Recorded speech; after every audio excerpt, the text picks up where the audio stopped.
Hi, I'm Eric Petterson, and this is my Genius Hour Action Research presentation. I made my presentation on Prezi and my video on Screencast-O-Matic. I've made several videos on Screencast-O-Matic before, but this is my first presentation I've made on Prezi. The question I'm focusing on for my project is how can I engage my students with my questioning and also with Genius Hour. What is Genius Hour? Genius Hour is also known as 20% time. It interested me because it allows students a chance to explore their passions.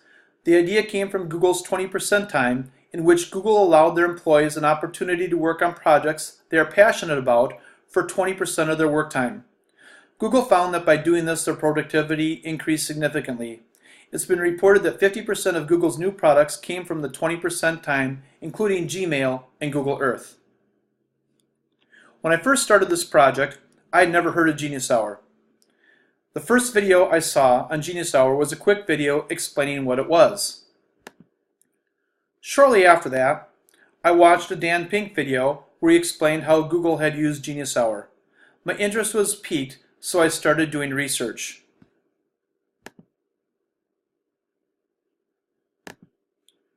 One of the best resources I found was a website or podcast called The Cult of Pedagogy. This is a podcast by Jennifer Gonzalez, where I listened to 2 interviews she did on her podcast with AJ Giuliani. In the first podcast, Giuliani explained Genius Hour. In the second podcast, he answered the top 10 Genius Hour questions people were asking. The more I learned about Genius Hour, the more I wanted to try it in my classroom. If you haven't heard either of these podcasts and you're interested in Genius Hour, I highly recommend listening to both podcasts. I also read an article in Educational Leadership called The Genius of Design. This article was written by John Spencer.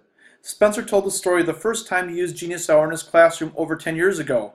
One important point he brought up was that it was okay to fail, and you probably will fail the first time you try it in some ways. On a side note, this is where action research will come in later in this presentation. Although Spencer's first project failed in many ways, he loved his first Genius Hour because it empowered students to take learning in their own direction and allowed his students to focus on what they were interested in. One hint I got from the article was to make sure that the students' Genius Hour questions aligned with the standards.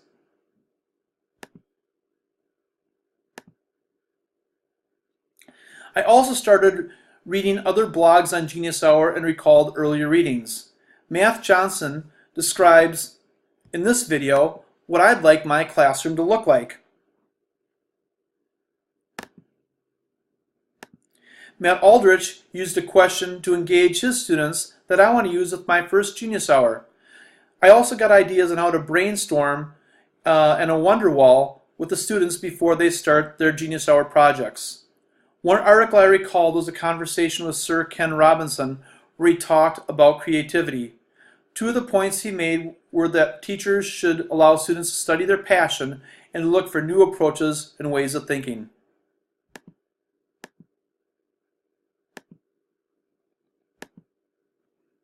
How does action research tie into Genius Hour? Action research in education is where teachers identify a problem or something that isn't working the way they would like it in their classroom. After they identify the problem, they devise a plan and start acting on the plan. After they have acted on the plan for a while, they observe, collect, and analyze data on how the implementation worked. After this, they reflect and share what they learned before coming up with a new question to work on. Action research is a cyclical process which allows teachers to become more effective in their classrooms. A couple of quotes that express this are as follows.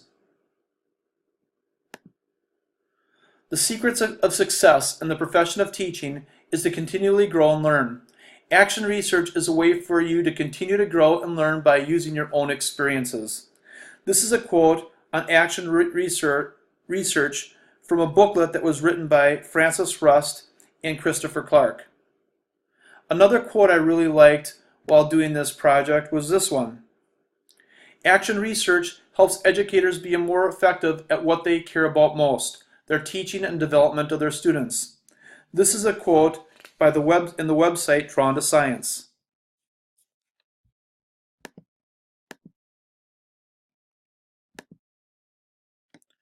So what do I want my classroom to look like, and how can I use Genius Hour? This is the question I've been drawn to the last half of the summer. Last week we had training on a new math curriculum. Before this training, this project might have looked quite a bit different. As a teacher, I believe I've taught in a teacher-centered classroom. It's not surprising, it's what I'm used to. I want to make my classroom to be student-centered, excuse me. I want to go from an I, we, you classroom to a you, we, I classroom. What I mean by an I, we, you classroom is what you're used to in math. The teacher demonstrates how to do the problems. Then the teacher and students practice together, or guided practice.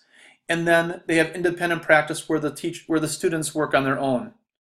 Instead of doing it that way, I'd like to change my classroom to a you, we, I classroom, where the students explore and grapple with the problem. Then the students and teachers discuss their different strategies that were used. And last, at the end of the period, I want the teacher to connect the work from previous math ideas. And the reason I want that is in Closing the Teacher Gap, they had a quote in there that really interested me. It said, in mathematics, we know that high-achieving countries succeed not by doing particular methods, but by finding ways to engage students in sustained efforts to grapple in mathematical ideas and relationships. Another quote I liked, in the National Council of Teaching Mathematics, Principles and Standards for School Mathematics, teachers should encourage students to think, question, solve problems, and discuss their ideas, strategies, and solutions. These are the types of questions that got me thinking that I needed to have my classroom look different than the way it was. I want to change my questioning. I want to go from funneling questions to focusing questions. I want to allow wait time for my questions and ask questions to the group rather than individuals so everyone's engaged in the question that's being asked. I want teachers and students to be asking questions back and forth. I want my questions to be thought-provoking rather than just factual questions. The last thing I want to talk about is the Genius Hour project I plan to use with my students this next year. At first I was planning on using Genius Hour early in the school year. That all kind of changed last week while going through the math training.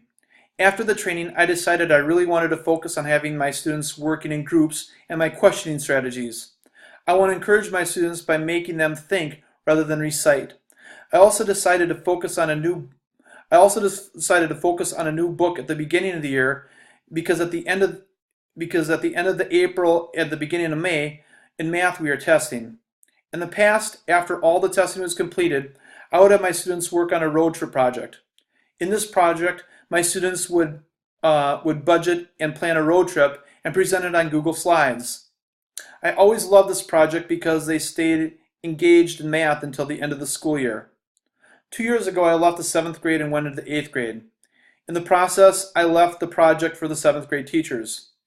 In the last 2 years, I've missed not having a project for the students at the end of the school year with my 8th graders, and they started to check out as soon as the weather got a little warmer. Last week at training, I found out from the teachers who used the curriculum last year that I would finish the book around the middle of May. This seemed like a perfect time to introduce the Genius Hour project for the first time. The question I'm going to ask came from Matt Aldridge's blog. The question is, what is something you always wondered about that can be solved using mathematics?